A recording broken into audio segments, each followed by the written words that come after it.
আসসালামু আলাইকুম, hello everyone. This is S Rony. আজকে আমি এসেছি কুয়ালালামপুরের চুকিট এলাকায়। এখানে আসে একটি Pakistani restaurant, house of Pakeezah. এই জায়গা Jalan Sultan Azlan Shah main রোডের উপর সহজেই খুঁজে পাওয়া যায়। অনেকেই আমাকে বলেছে এই রেস্টুরেন্টে পাকিস্তানি অথেন্টিক খাবার ভালো পাওয়া যায়, তাই ভাবলাম আজকে এসে ট্রাই করে দেখি। রেস্টুরেন্টে ঢুকেই সিম্পল কিন্তু ক্লিন এনভায়রনমেন্ট চোখে পড়ল। টেবিলগুলো ভালোভাবে সাজানো আর স্টাফ ফ্রেন্ডলি ছিল। মেনু দেখলাম চাপলি কাবাব আর মাটন কারি এখানে জনপ্রিয়, তাই আমি দুইটাই অর্ডার করলাম। প্রথমে এল চাপলি কাবাব। ফার্স্ট বাইট নিতেই আমি একটু শকড। লবণ এত বেশি যে খাওয়া খুবই কষ্টকর লাগলো। আমি ওয়েটারকে বললাম পোলাইটলি, তারা সঙ্গে সঙ্গে নতুন করে দিল। সেকেন্ড টাইম খেয়ে দেখলাম স্টিল সেম প্রবলেম, আবারও বেশি লবণ। তাদেরকে আরেকবার বললাম, থার্ড টাইম দিল।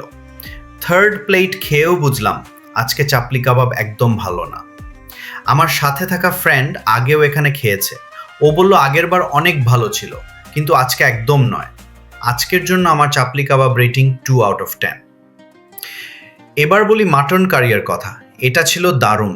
মিট ছিল নরম, গ্রেভি খুবই রিচ আর ফ্লেভারফুল, এবং স্পাইস পারফেক্ট ব্যালেন্সে ছিল। খাওয়ার সময় একদম অথেন্টিক পাকিস্তানি টেস্ট পাওয়া যাচ্ছিল। আমার mutton curry rating 9 out of 10। এমন চাপলি কাবাব যেন নেক্সট ইয়ার কখনো না দেয়। তবে মাটন কারি দারুণ ছিল, আবারও খেতে চাইব। This was my honest review from House of Pakiza, Chukit, Kuala Lumpur. This is S. Roni signing off. Allah Hafiz.